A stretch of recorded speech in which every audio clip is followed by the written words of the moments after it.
Good evening, travelers of the night. Welcome back to The Stranger, Season 3, where the immersion of an audio drama meets the chaos and uncertainty of Dungeons & Dragons. Today we're joined by Matt as Nihilus von Stonen. Remember, folks, never let go of your ghouls. Asteria as Dr. Isidore Glass. Fun fact, even with mage armor, Isidore's AC is only 12. And you heard it from me, so that's glass cannon.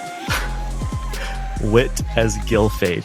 Gold adorns crowns and fills coffers, but it is the gilding of the heart that truly enriches the world.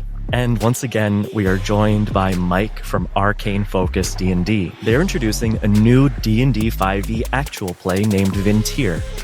You should check it out. Mike, is there anything you'd like to say to our viewers? Nature's gross, folks. It's all gross. Have you ever been to your backyard? Look underneath the rock. Nature's disgusting. I love it. There's somebody out there who's like, but I like the stuff under the rocks. Yeah, you're my people. Without further ado, let's begin.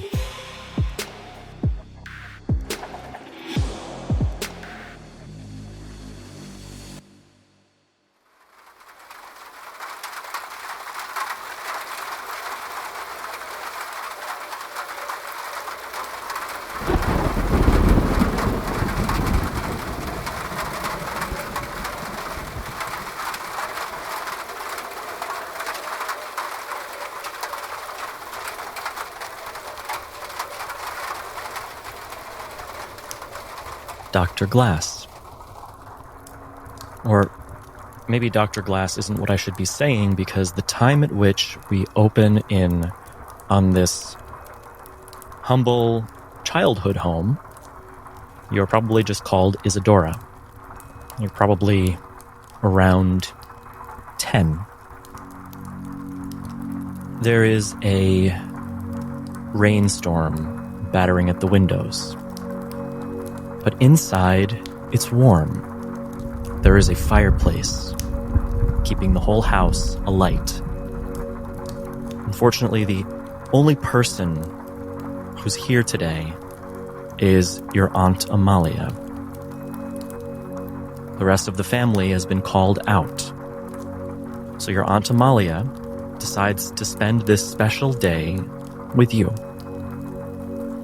Your birthday. Sitting in the center of the table, a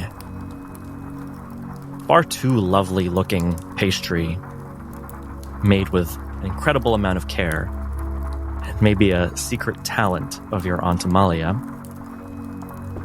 has a candle in it. And she pulls out the chair diagonally from you and sits down, says, "All right, dear. Make a wish." And as you lean in to blow out the candle, tell us what she wishes for. Little Izzy, right on the cusp of being not so little, right at that weird age where you're just about to find out what it is to be a grown-up, a woman even, looks at the cake and the person who understands her and thinks, I wish to know all the things no one else knows, just like Auntie Amalia. And as hard as she can, she blows out that candle. The candle goes out, a small light, washed out by the roaring fireplace. And I'm sure at that point, Izzy would dig into the pastry. But somewhere else, years ago, Gilfaith, you hear the tapping of a cane on the floor. You hear, 1, 2, 3, 1, 2, 3, 1, 2, 3, as you're practicing to the tune, because one day you're going to be a celebrity. And today is your birthday, but nobody acknowledges that. Nobody says anything to you. It's just you who knows it.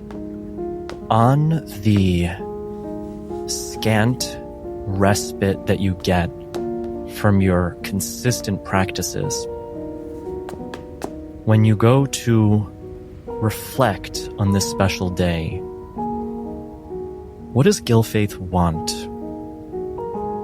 at this, let's say, just a few years before he went up on that stage to perform for the first time and truly did find fame? Gilfaith thinks back to what brought him to this moment and where it all started, which goes all the way back to the moment where he was born and the noble that ruined his mother, casting her out of the district in which she was quite the courtesan. And he thinks to himself, I wish that those nobles would pay. And somewhere else, in large, echoing marble halls, there is a priest, soon-to-be inquisitor in training. And a younger Father Patrick shows up to a slightly younger Nihilus von Stonen. He says, "Don't think I've forgotten, Nihilus," as he shows up with a candle, a tradition in Kirinstone, to give to somebody on a big day like this, and a book, a version of the Testimonium, one from his own collection. Here you are. Father Patrick, you shouldn't have. That's most gracious. And he accepts this with a large smile on his face, like there's not a care in his world, and he instantly starts to delve into the book. Oh, wow, these are your notes. I would recognize them from everywhere. Wow, this must have taken such a long time. Am I able to borrow this every once in a while to read? It's yours, Nihilus. I want you to have one of my copies. Father Patrick, that's amazing. I would get such an advantage over the others in order to become an inquisitor. But I will cherish this. I will hold it with me forever. I promise you. He sits down on that stone bench next to you, and he takes the candle. It's not lit, but he holds it out, and he says, "You know, on my travels to Sablemere, I know you haven't been, but maybe one day you will, they have a tradition of blowing out a candle and making a wish. Really? Of course, this candle goes on your mantle and lights your prayers to Source, but I wonder what would your wish be if you could make one?" A wish for anything in the world? Sure. Anything at all. Oh, wow. I mean, we could get the Testimonium back, the one that the devil cast in the waters. Or perhaps we could expand Stoningvale so we could collect more wounded from the war efforts. But, I wish... I wish to become a developed inquisitor, like you always dreamed me to be. To be able to help those in need. Be able to create a sanctuary, one large enough for everyone in the world to come to, where we would shine like a beacon in the dark, empty world. A safe haven. That's a very reasonable wish. I think you'll get it one day. Good luck on your studies. Oh, Father Patrick! Yes? Look, with the candle. Right, I've been training this. Whew. Alright. Mirabilis Digitus! And he tries to cast Prestidigitation for one of the few times in order to lit the candle, but he misses the candlestick at the top and it starts to burn at the bottom, and... See? I'm getting there! Good work, Nihilus. I'm sure you're doing a great job. He smiles, that old man smile that just kind of wrinkles his whole face from cheekbone to cheekbone, and he turns and continues on his rounds. And we'll go to one more place. But it's not a happy place. In fact, far from it. we go to a hole in the ground where there is rot and moss that grows up the walls, skeletons that litter the ground, and rows of servants. Gourds. And it's quiet.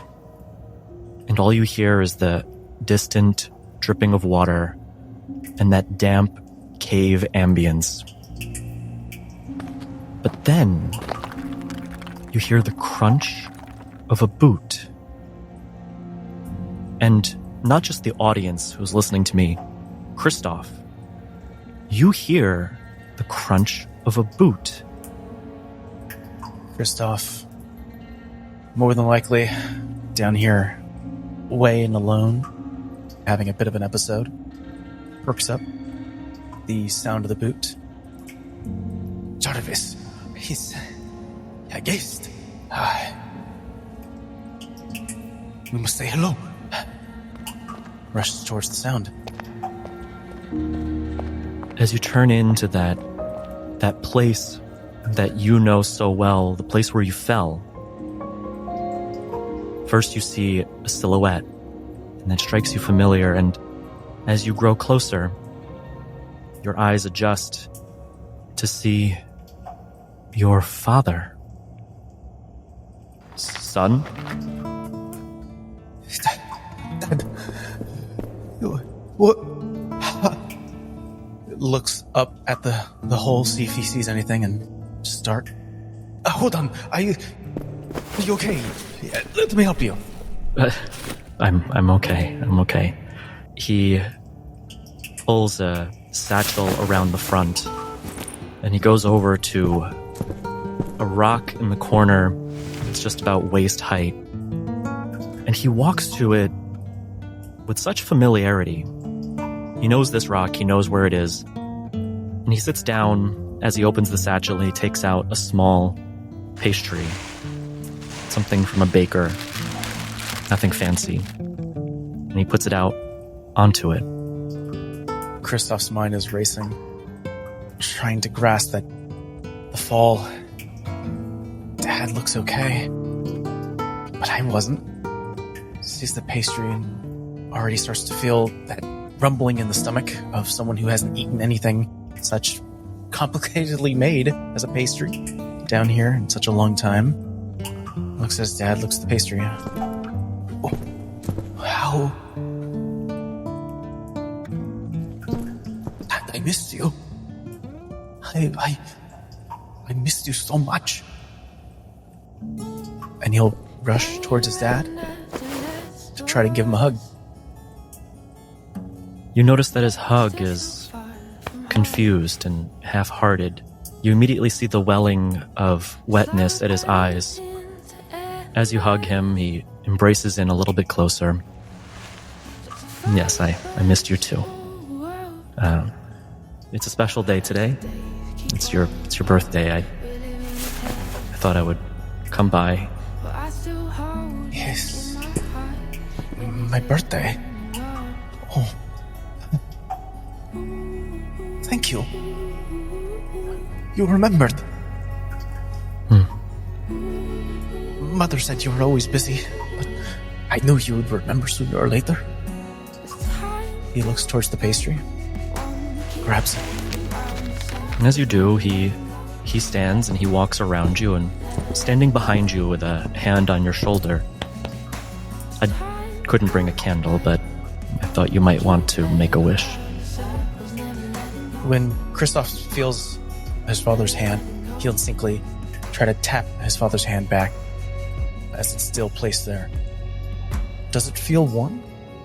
It does. In fact, all of your servants, your gourds, they're cold.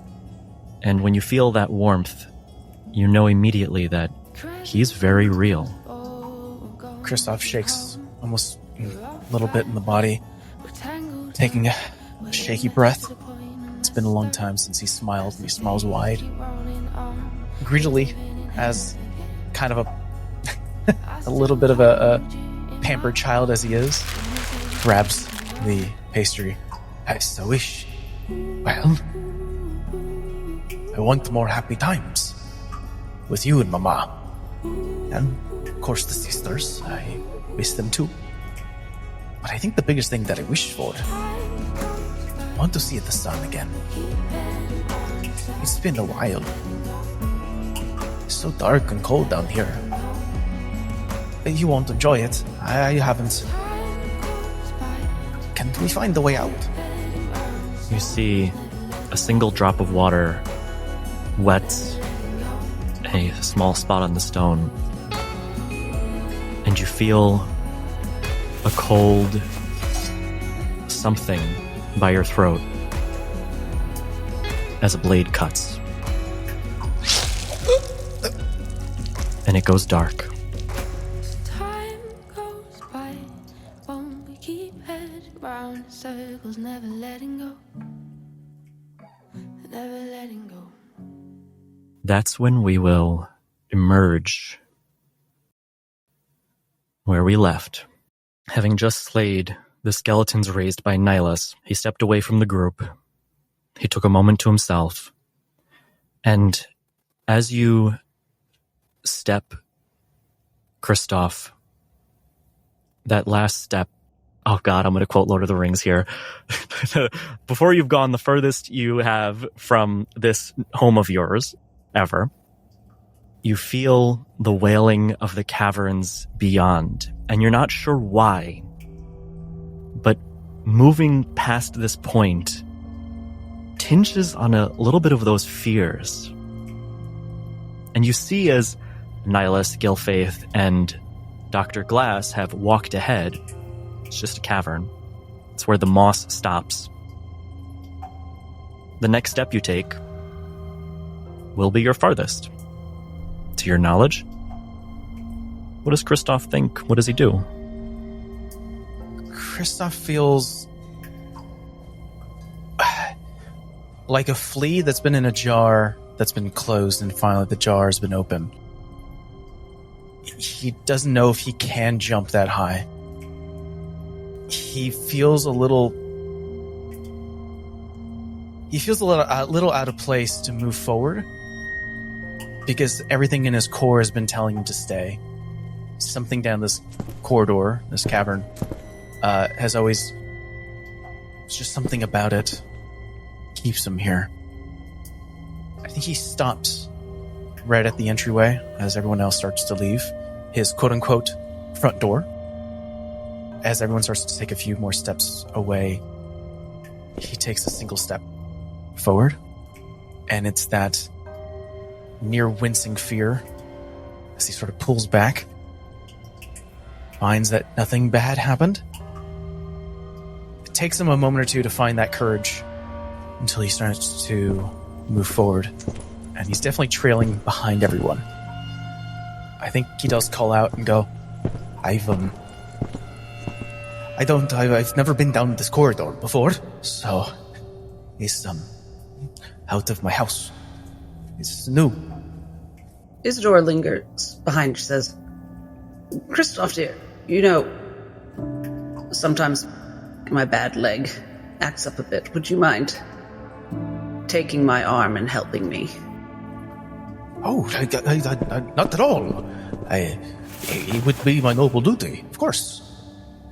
Thank you. I can tell. You are a good boy. You like to help others, don't you? I want people to be happy. It's nice when we're partying and enjoying ourselves and having a good time. I don't... Kind of looks back at his front door. I don't... And she leans in a little bit and says, you'd be surprised the strength it takes to do what you're doing, you know. A lot of people would throw their lives away rather than face something new. You should be proud. And he has bardic inspiration. I think Kristoff takes a breath, your hand around his arm, and he looks at Gilfaith and Nihilus and yourself. You walk confidently. All of you. It is definitely an inspiration. Looks back at the door. Do you think they'll be alright without me? You've been such a good example. You have to let them be of their own gourds now. She sort of looks to the others like, was that the right thing to say? They might even follow your lead. That is true. It's a possibility to do things.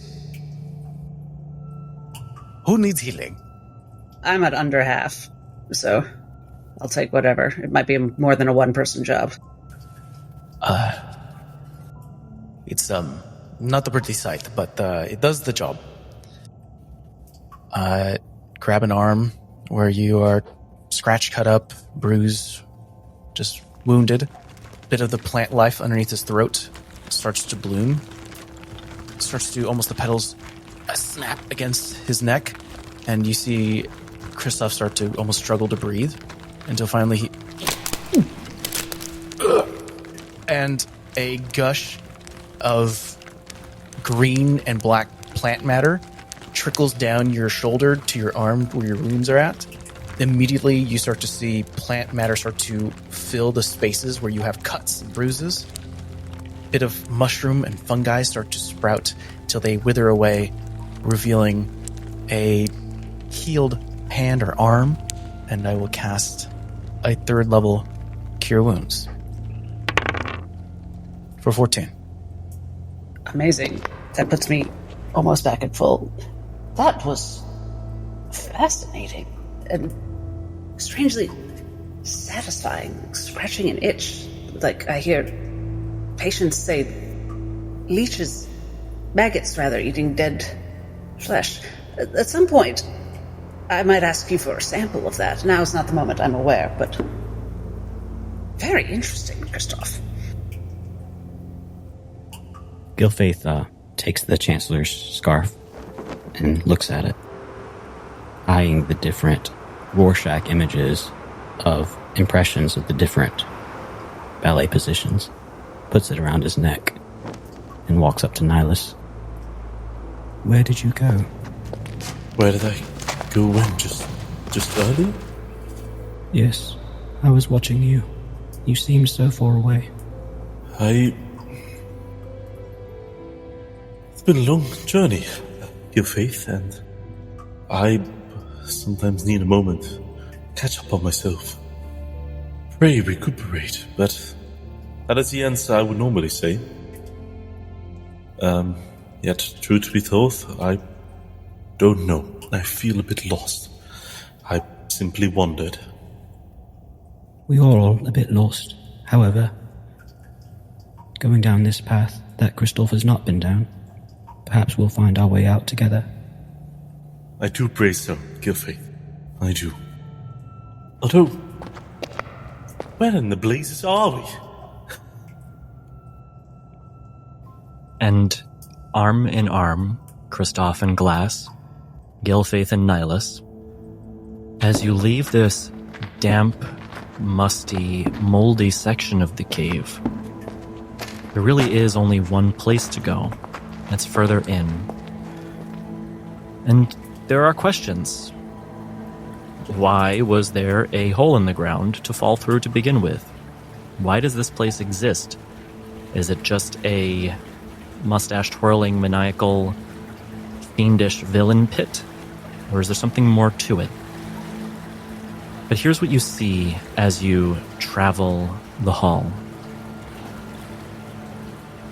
First, you see some stains on the ground, on the bare stone. Discolorations.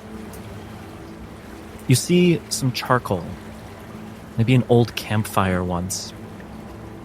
The further down you go, you see discarded possessions, empty water skins, even a bedroll. And as you continue, you approach a door and a small alley a little jut off of the main path. That door, however, is not a small wooden door with a door frame, no. It's incredibly tall, made of stone. Dr. Glass, as you look up, it could be as much as 50 feet, if not more. You alone can tell that whatever is behind it, it registers on that ambient psychic sense. There are thoughts behind this door, but they're muffled in this room. Kristoff, as you look off to the side, looking first to the door and then to this small alley, you see something you probably would never have expected. You see there's a body on the ground that looks a lot like yours. His eyes are just anchored to the body. Looks very familiar to you. Though you are looking at its back, the back of its head, maybe it's not. Takes a step, slowly making his way towards it. Kneels over, just grabs the chin from behind the head and slowly turns it to get a better look at the face. A spitting image. It is you. It's exactly as you look like now. And as you tilt your head up, you see at the dead end piles, maybe 40 or 50 in various states of decay. So you have been this way? No, I've never been down this way. I don't... And just lurches back from it, hands almost like up to his chest, trying to comfort himself, just looking at his hands. More interesting than I realized. Gilfaith approaches Kristoff and puts a hand on his shoulder. It's all right. This is just another area that we're going to leave behind to get you into that daylight. Yeah, of course. Never been down there. So many faces, like a mirror. Gilfaith puts his hand on the door. Gilfaith, please roll an Arcana check. DC of 16. As he concentrates on the door with his 0 Arcana. That is... a 12. When you touch the door, you don't feel it in your hand. You feel it in your soul, in your psyche.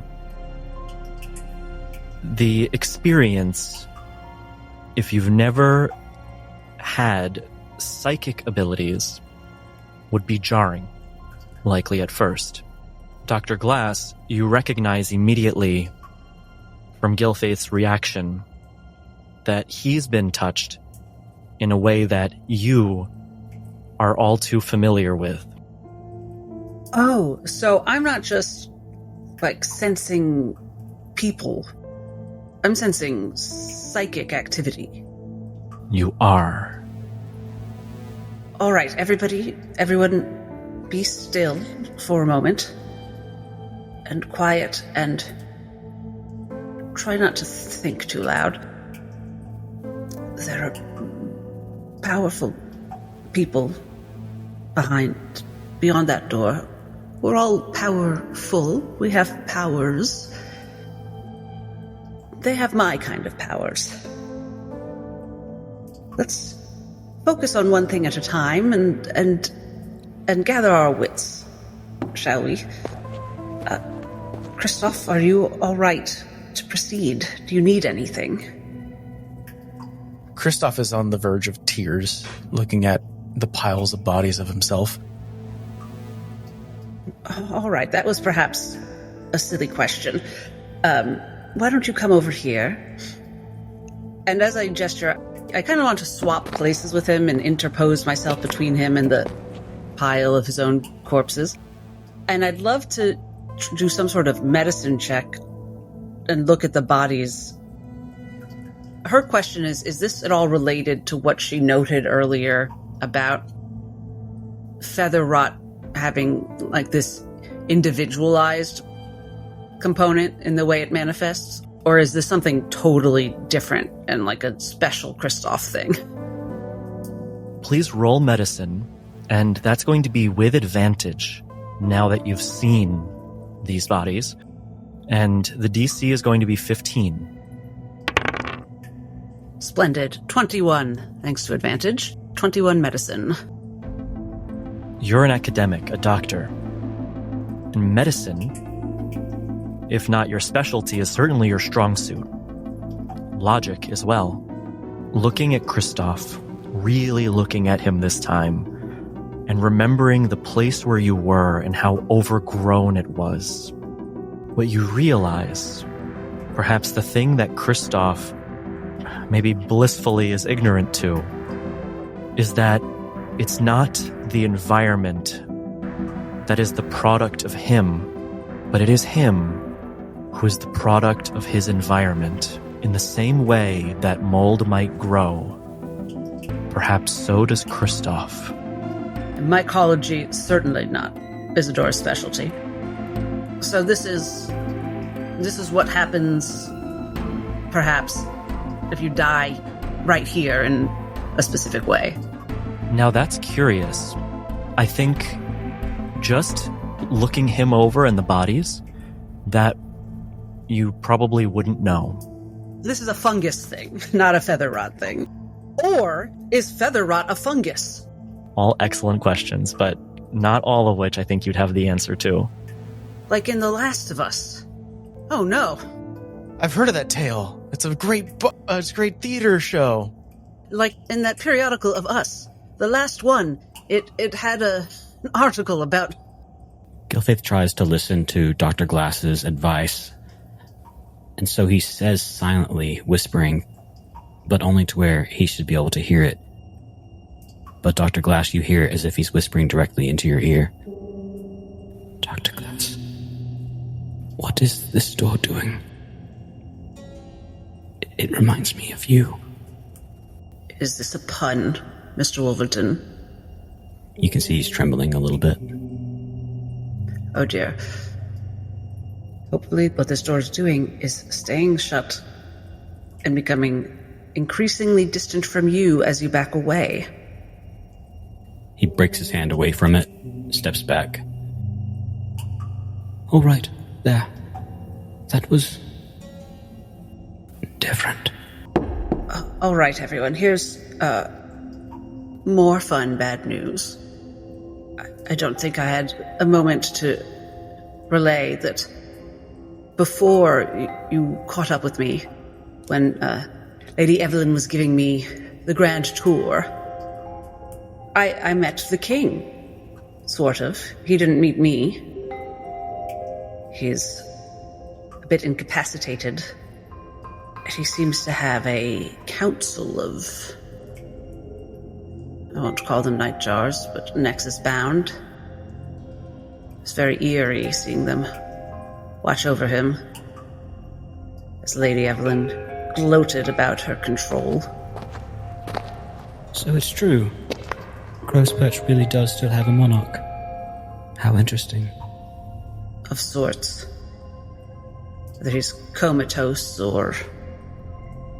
I don't know what his situation is. It's Lady Evelyn calling the shots. And roughly a dozen people like me. Though apparently that's not enough for the Dame Van Thorn. And she wants the power I have for herself. The point is, if we're feeling that kind of power on the other side of that door, who knows? But perhaps I should put my feelers out before we go any further.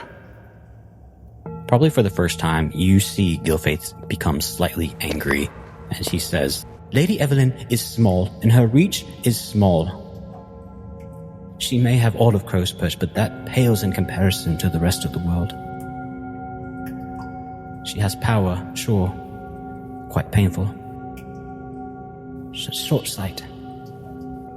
That'll be all well and good when we can get back to the rest of the world, but Crow's Perch is where we are, so her powers... What's going on here, Mr. Wolverton? Frustration, I suppose. And yet, contentment and excitement to know that I finally found the three of you. People capable. He looks down at the ground. Do you know someone who has more power than Lady Evelyn?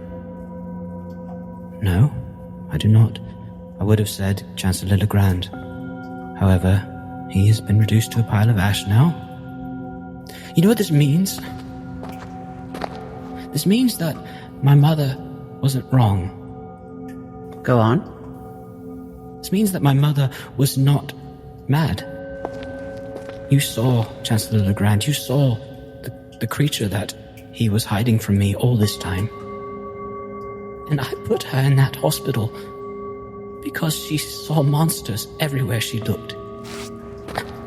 And yet the monsters had been right on top of us the whole time.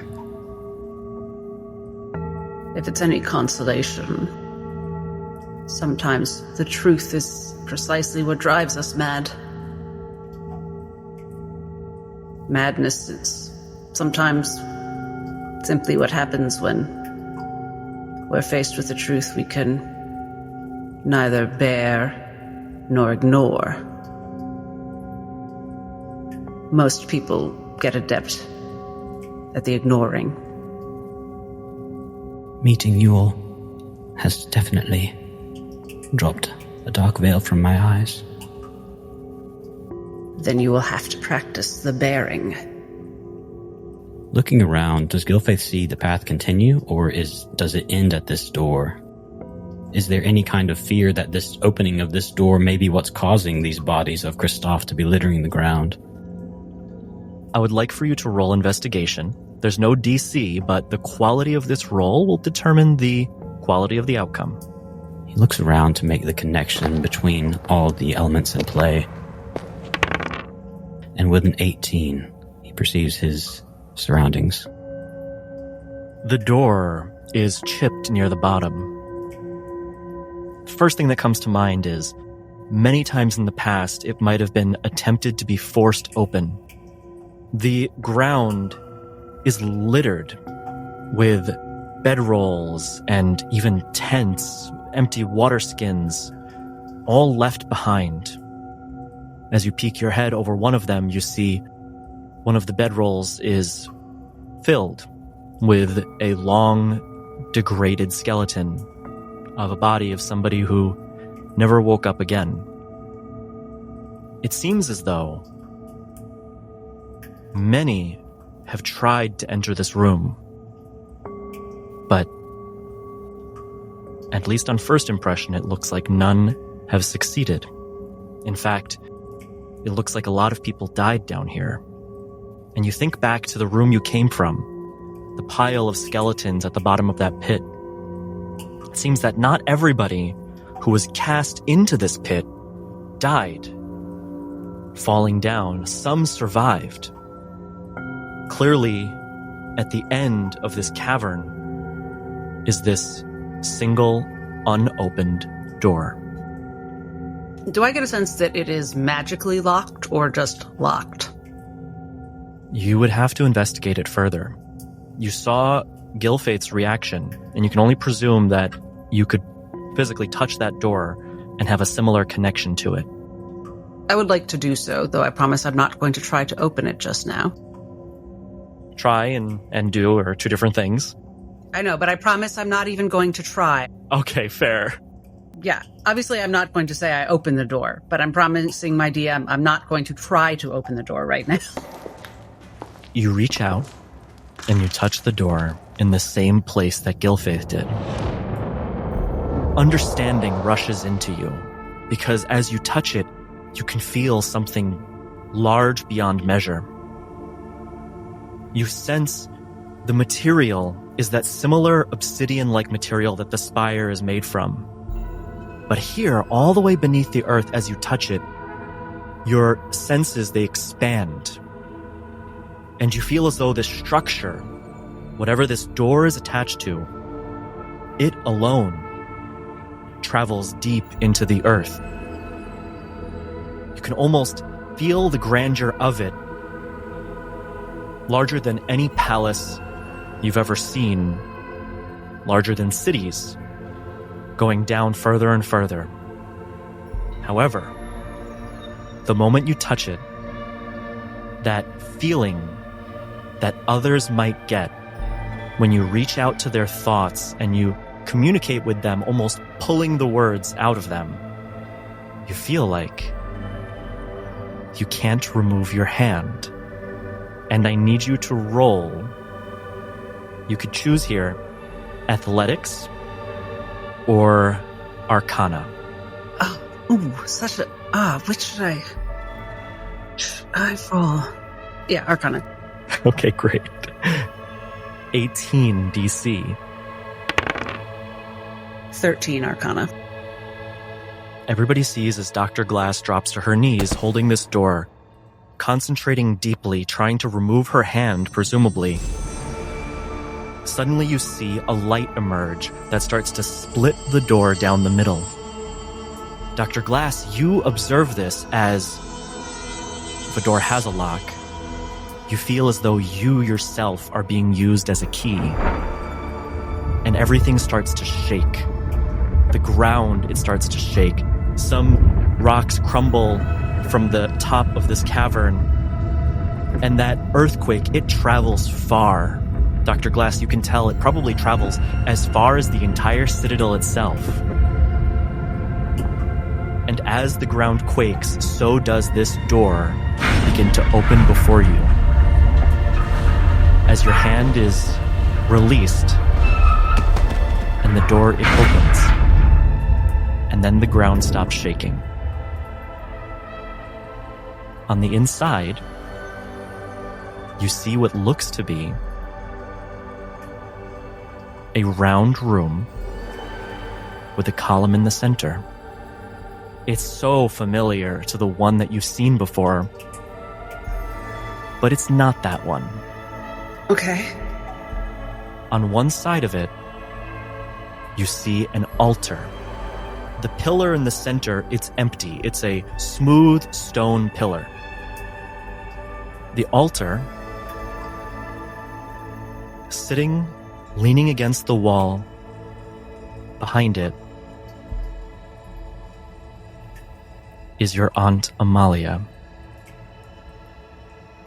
Isadora on her knees looks up, speechless a moment, says, "Auntie, I heard you were lost." Clearly, whoever she was when you last saw her is not exactly who she is now. She almost seems absent from her body. She stares off, could be like an asylum patient, with her arms crossed and her legs up, sitting against this wall behind the altar, unspeaking and scantly blinking. I sag a moment.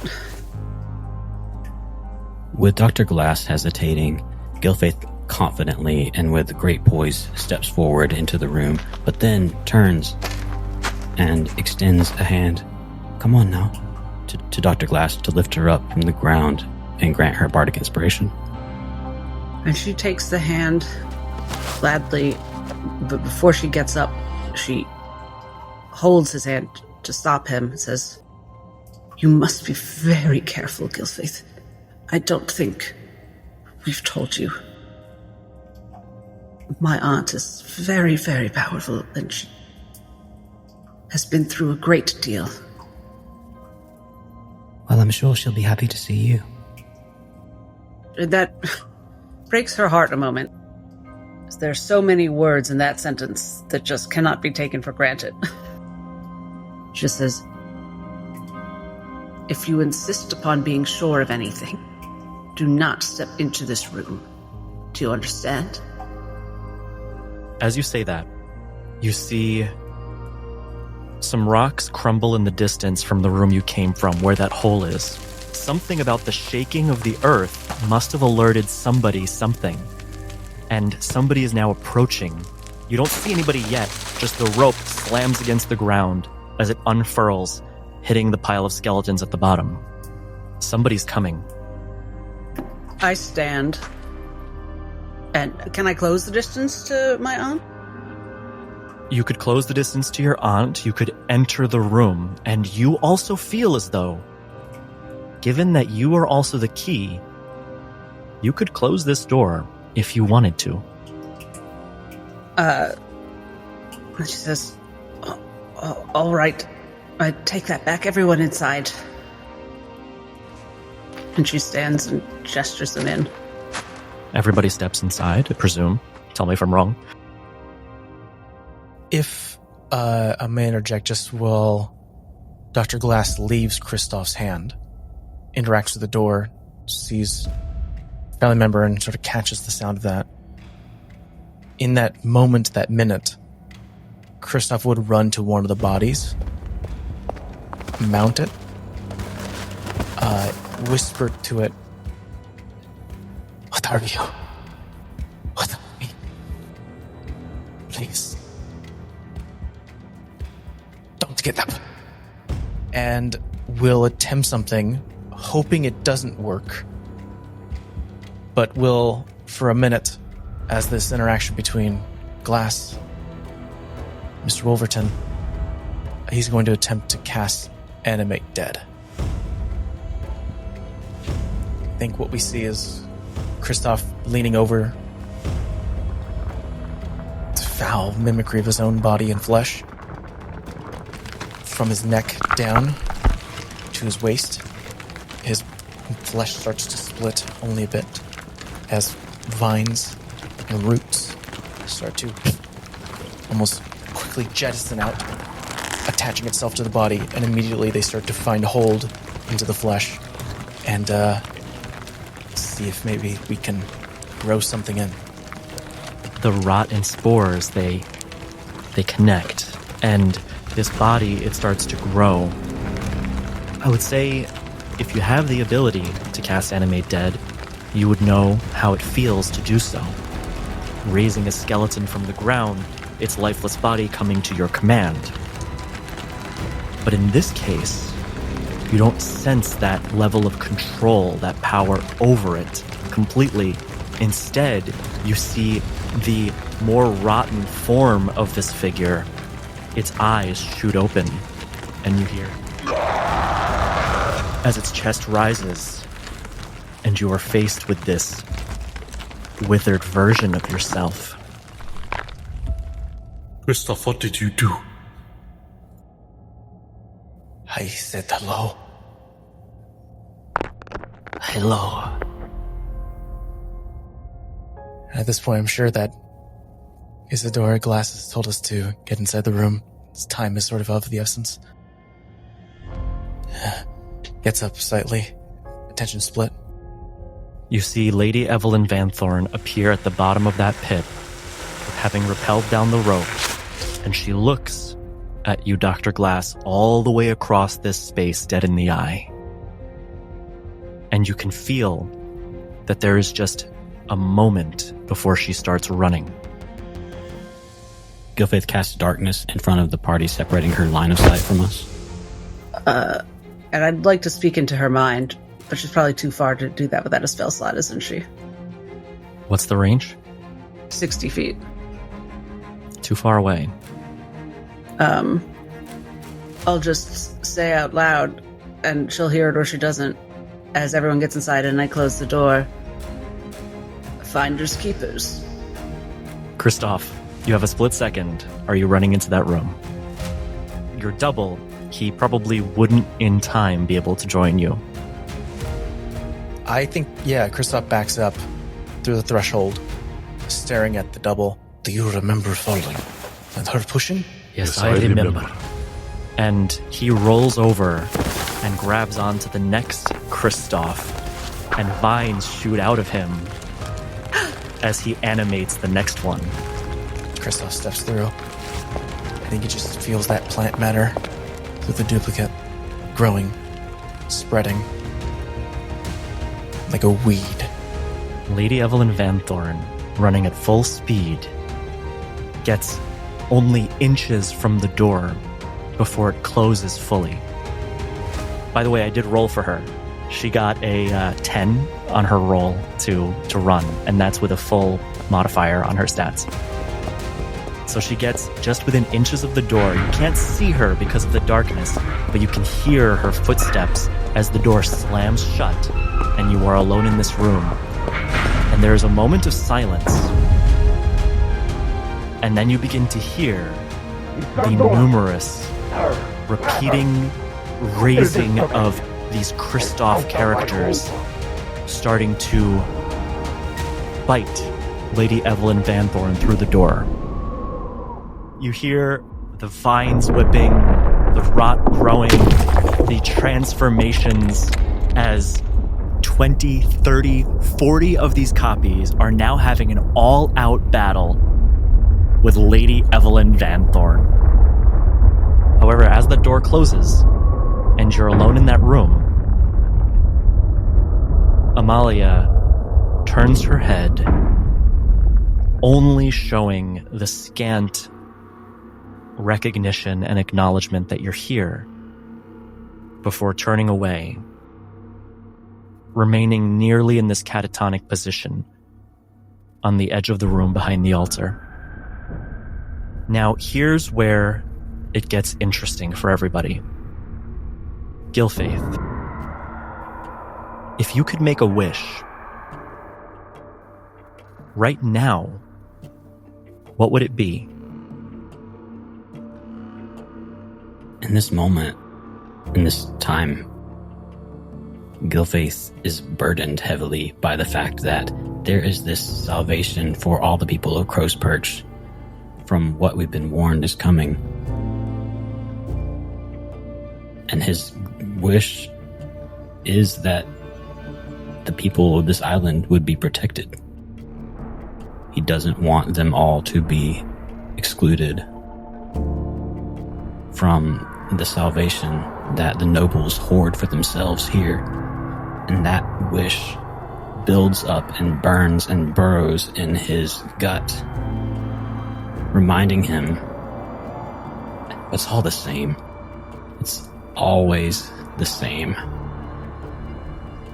In that center column, its exterior for a moment becomes translucent, as if you could see through it. And everybody in the room sees as hordes of miners and workers throw down their tools and begin revolting against the noble class. You see it depicting in these vignettes of scenes of combat and fighting, and flags being waved over barriers with broken furniture thrown together in the streets, and the city aflame as the people take it back. As that vignette will disappear, Nihilus, if you could wish for something right now, what would it be? What's on his mind right now is that he wants to escape Mordecai's grasp, not just escape it like it never happened, but to overpower it through effortlessly teamwork. He was promised knowledge. That is what brought Nihilus to Mordecai in the first place. Seemingly raw, perhaps even ancient knowledge. And he is yet to taste it, and he is a patient man. But what is driving on his mind so most, he's been quiet so far in the walk, is this drive, this internal conflict that he has with Mordecai there about this raw knowledge that he was promised. Without even realizing he's wishing for it, he wishes to claim that raw knowledge for himself. In that translucent column, you see yourself as you rise from a bough on the ground to the skull and violently grab it. And you see as your hand crushes the skull to dust, necrotic energies all seep out of it, almost like a torrent of green necrotic energy begins to pour into your chest, and you can see just the slight grin of satisfaction as this version of Nihilus has subsumed all of the knowledge of Mordecai with none of the power that's held over him. Kristoff, if you could wish for something right now, anything at all, what would it be? Kristoff wishes. There's a lot of things on his mind, but I think what he wishes most right now is to be rid of the rot. Kristoff, you see yourself standing in this damp cavern. Bits of the rot begin falling off and peeling away, and there is a moment of elation, of satisfaction, as you see this version of Kristoff wiping off this rot, each time revealing typical, supple flesh, real skin, real body. And finally, as he wipes away his face, you see yourself as you were, as you might have looked at yourself in the mirror. And yet again it fades, as Dr. Glass, if you could wish for something right now, what would it be? She's just rushed to her aunt and kneeled with her and looked at her and thought the words, "Why can't our power be our own?" And she sees what has happened with Nihilus.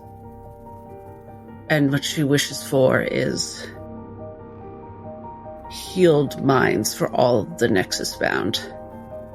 No need for a barrier. No madness in the face of truth. No need to be either Amalia or the hunter. All of us free to be our own people with whole minds and our powers.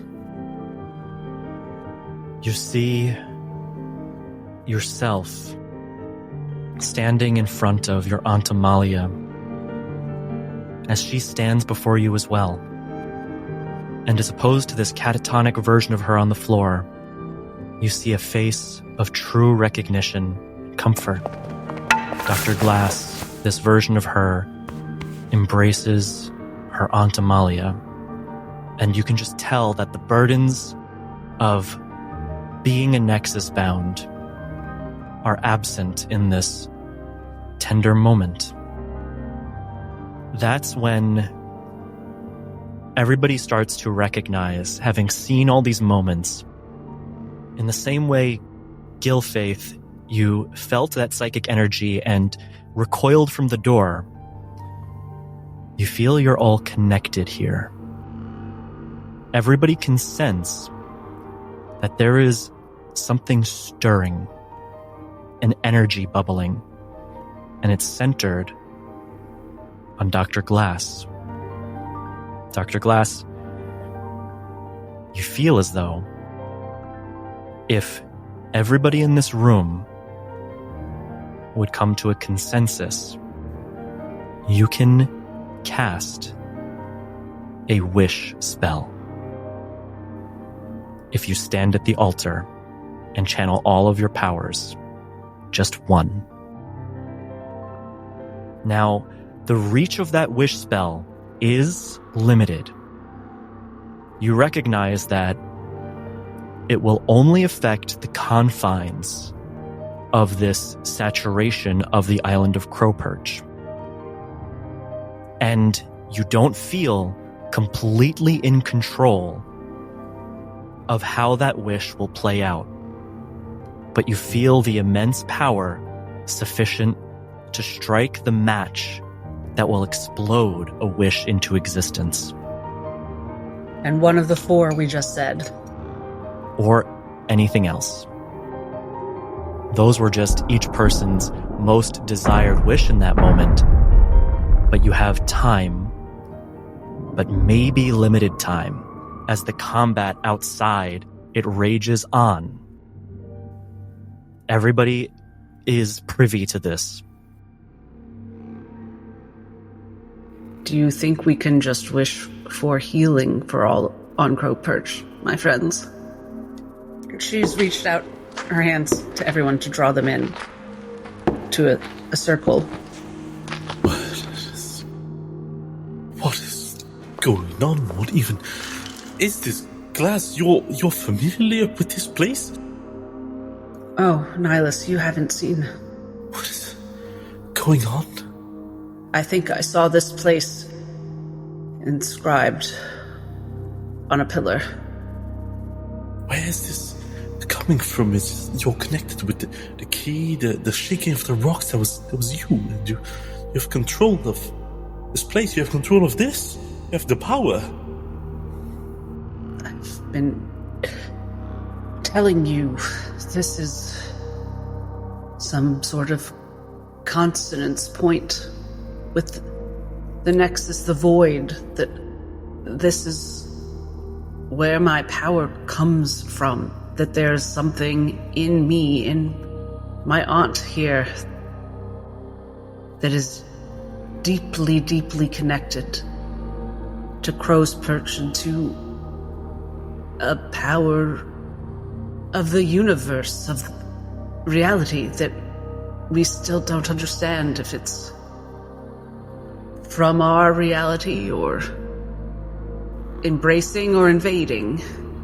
You have the power to make this happen. We have a special moment here.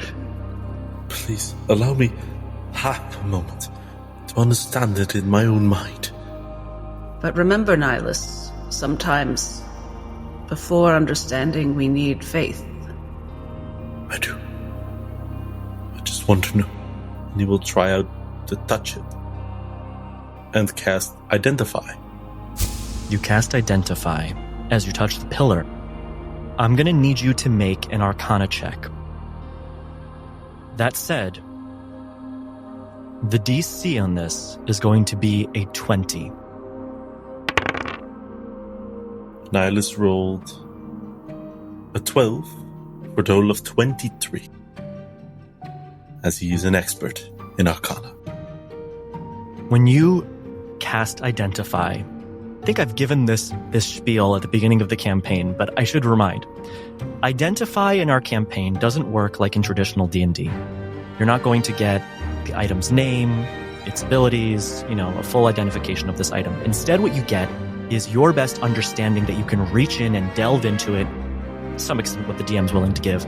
But as you delve into this thing, the last time you did this, you inspected the gun.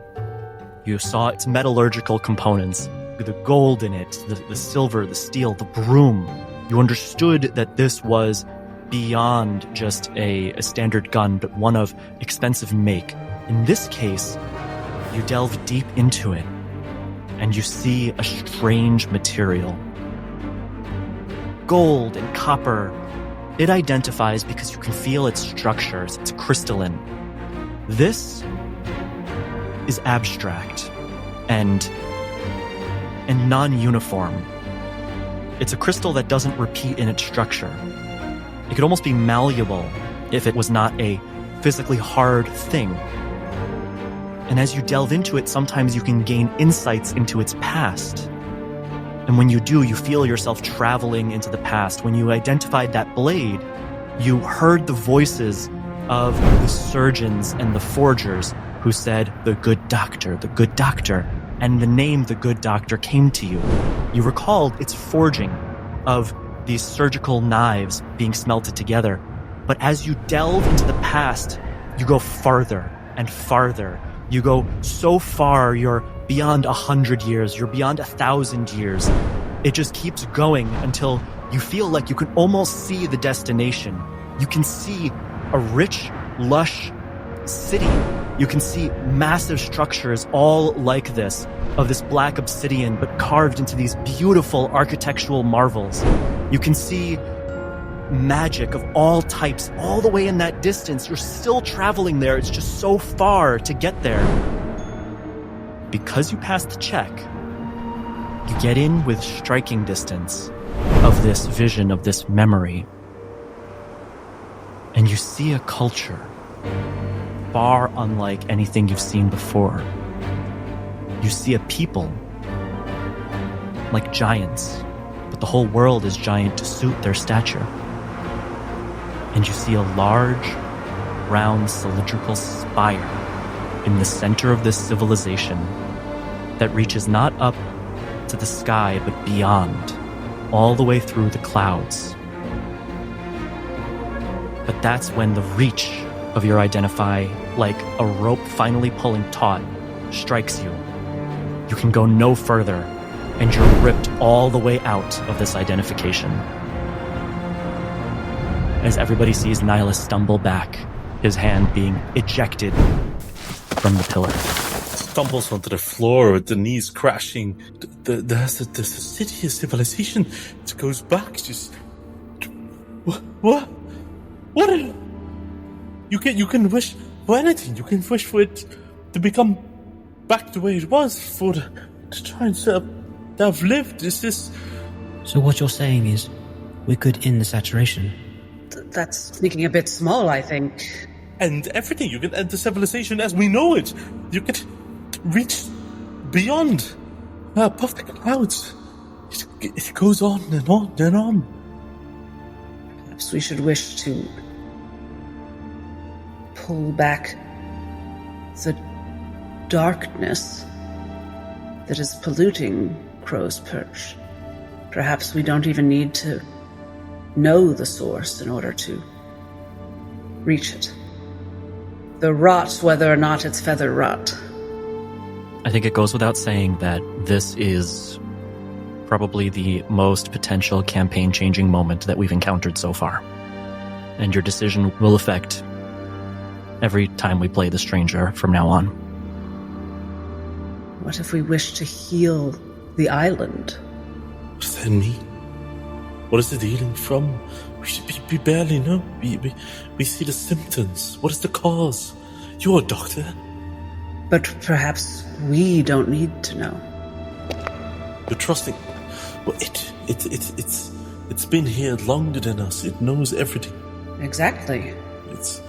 It is just but a tool to control. So, but you have to be so delicately precise, like a surgeon delving into a body. If you're just going to cut, who knows what you'll cut it loose from?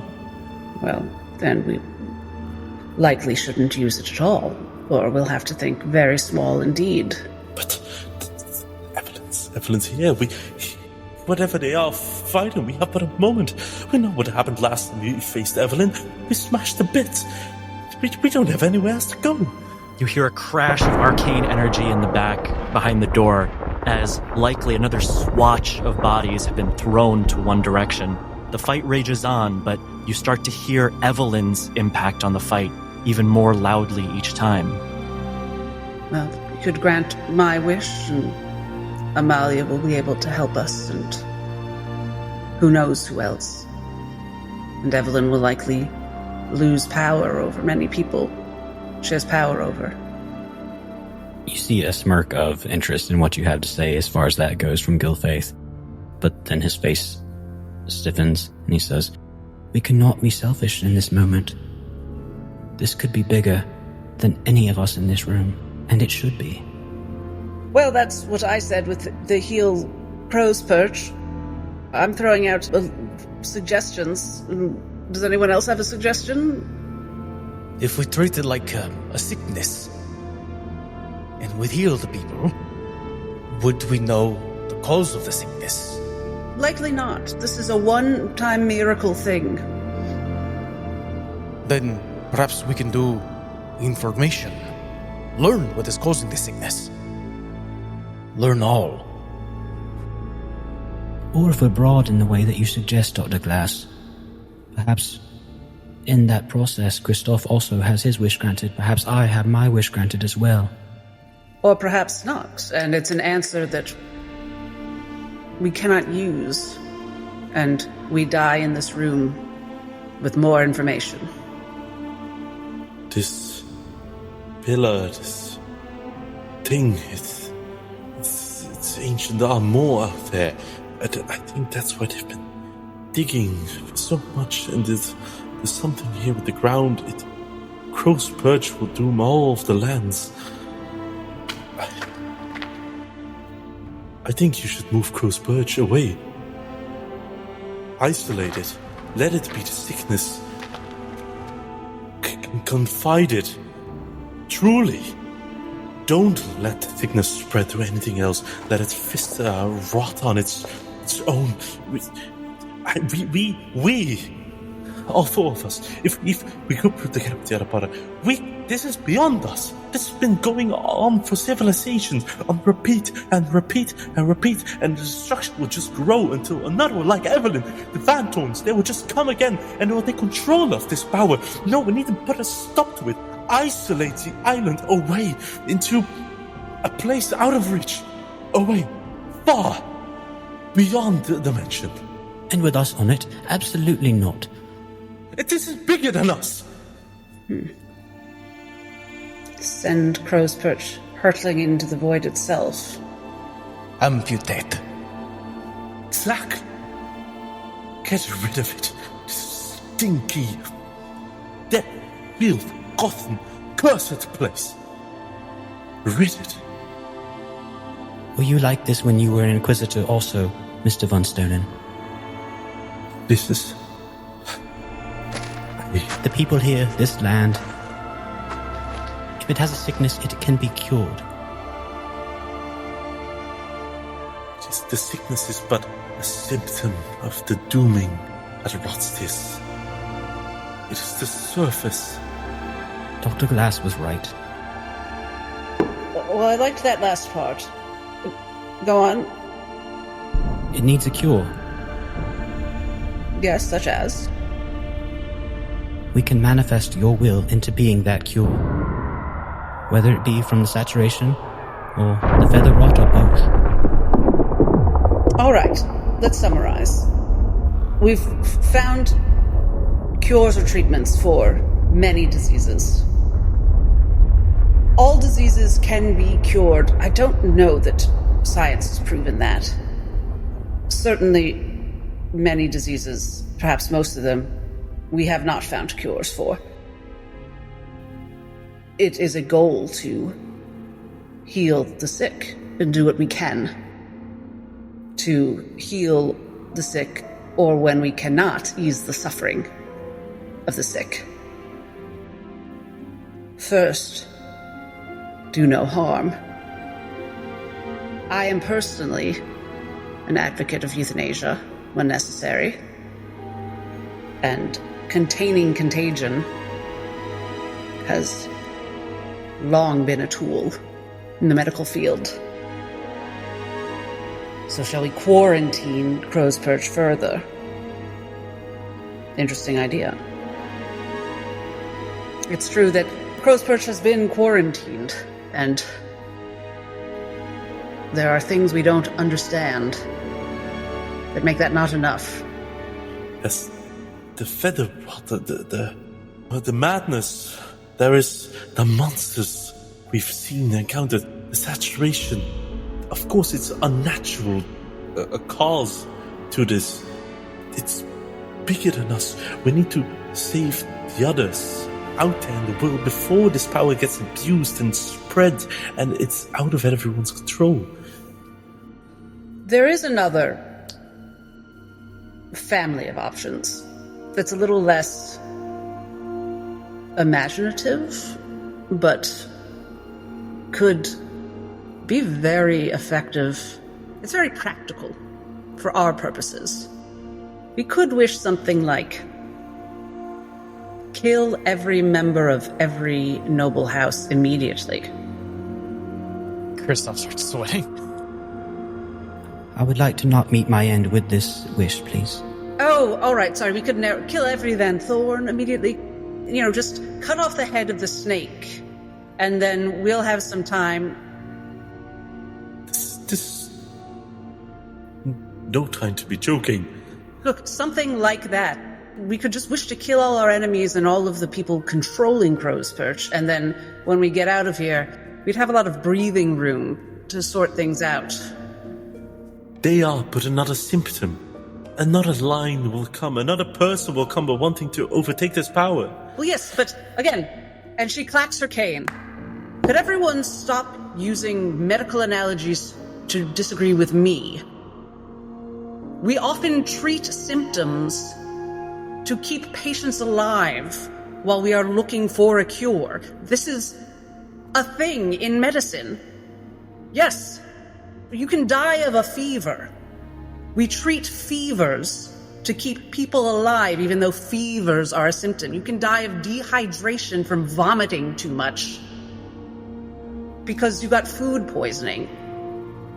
We treat the symptom so we can get out of this hole and figure out what's going on with the void magic, so we're not running from Van Thorns all the time. You hear the strike of the last Kristoff behind the door. And now you begin to hear Lady Evelyn Van Thorn's attention turn to the door itself. And there's a slam against it, and you feel the room vibrate. And now, formally, your timer has begun. As Lady Evelyn Van Thorn is trying to force entry into the room. If allowed, Kristoff is going to turn, use an action to wild shape, turning into his symbiotic entity. His body starting to pull apart, flowers and bloom start to pull his jaw asunder as he turns into a symbiotic entity once again. What's different this time is a pustule bulb starts to grow on his back. It gets to a size where it's bigger than him and pops as I am going to stand by the door next to a summoned beast that pops from my back. Nihilus starts to open up his red testimonium and the pages flipper about and he starts to hold an action to cast a spell. Look, we're running out of time. We don't know what the cause of it all is. It might buy us some time, but there are many other factors. What about the hunter? Who's in control of him? The monsters, the saturation, when is it going to dissolve? How will the madness be stopped? Nothing's going to be perfect. What can help the most people give us the tools we need? I'm saying it is beyond us save the people that can be saved. While there's still time. And he faces the door. There's another strike against the door as you see a crack starting to propagate. You need full agreement to make a wish. Let us wish for healing for this island and the people on it. Yes. And take our chances. We must try. I agree. Our options are healing or killing. I will take either. You know which one I wanted first. But we must choose now. You are a doctor. It is your responsibility to see to the healing of these people. I stand with you, Dr. Glass. There's another slam against the door as a second crack propagates. Can't take much more of this. Maybe 2 more hits at that. Nihilus looks at Kristoff. Here. Sever. Whatever we do, decide. We must do together. This is to be removed from me. Either or. I am for it. All right. If this gives us the power to stop what's coming through this door, then great.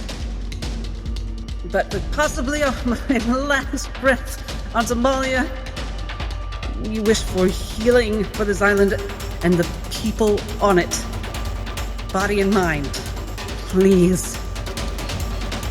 And she reaches out to the void with all her mind and her heart have left. Kristoff, do you agree with this wish? His initial wish when he came in here was to be rid of the rot. Whether that means it let him die, officially, or it takes away the plant matter, but if healing is an option, he'll take it. The door is hit, and you see the final crack propagate as Gilfaith. Do you agree with this wish? Gilfaith agrees wholeheartedly with this wish, and all of his attention is watching every subtle nuance of Nihilus's face. Almost as if he's channeling something on the inside, ready to make sure that Nihilus makes the right choice. Nihilus, do you agree with this wish? Yes, but there is doubt in his heart. As the door is struck, the stone begins to crumble as it reveals the face of Lady Evelyn Van Thorn, bloodied and vicious, covered in plant matter and scrapes and bruises. Nihilus, can you describe the doubt? It is of logical sense to him. He doubts that the healing the people of this place will bring a positive outcome to the future. He has just seen into the stone if its raw power and how it can be used and utilized, and there is a play at hand.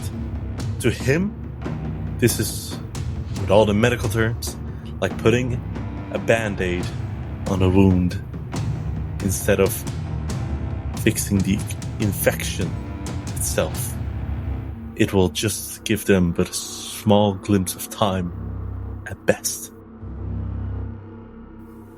His faith, even though he has condoned it away, Saurus would have let the place burn. Dr. Glass, holding everybody's hand, you sense in your heart that there is an agreement.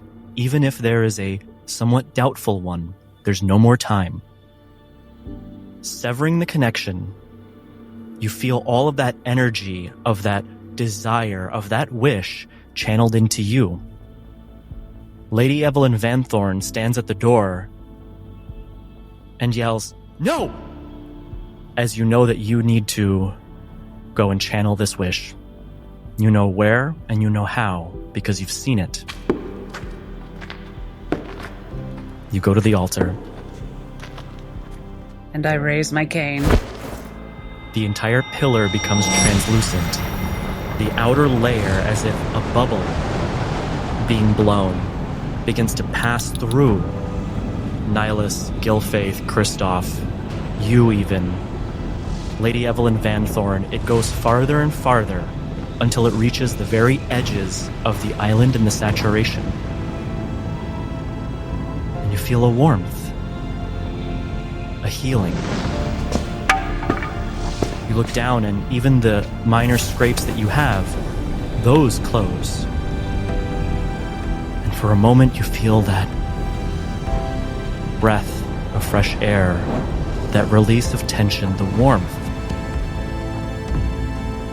Until you realize that this benevolent healing is sullied by a small speck of doubt.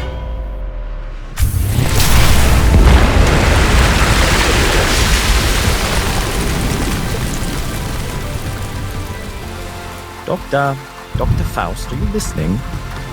Wait, do you see that out the window? What is that? Do you see that? It's over. I'm going home.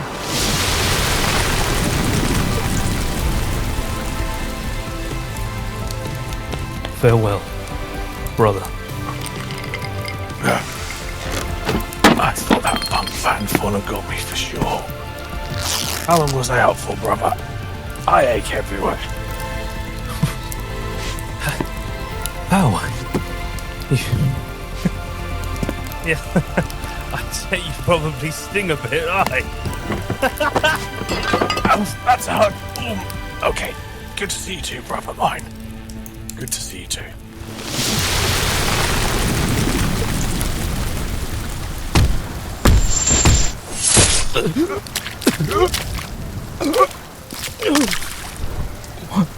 What's happening?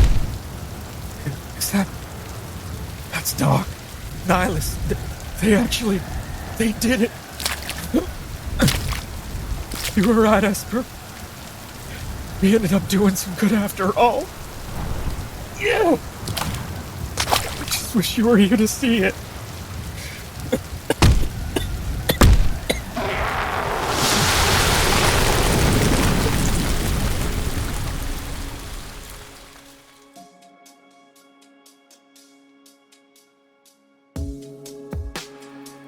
My bad.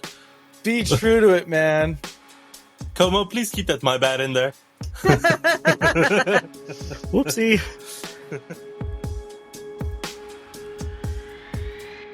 Thanks so much for joining us on today's adventure. We hope you enjoyed the journey as much as we did. If you want to help us grow and keep bringing more exciting cinematic tabletop stories, it would mean the world to us if you'd hit that subscribe button, leave a review, and share this episode with your friends. For updates and behind-the-scenes content, follow us on YouTube at Roll Impact. We're available in podcast form anywhere you get your podcasts. And if you're feeling extra generous, you can support us on Patreon, where you'll get access to exclusive content and help us keep telling incredible stories powered by TTRPGs. Until next time, take care, stay curious, and keep rolling the dice. Saw you thinking like you lost your mind. Never thought it would be ending like this. Never thought I would be dreaming about your smile. Feeling how the chills are rushing up my spine. When I saw you dancing into the fire, never thought I'd see you losing your mind.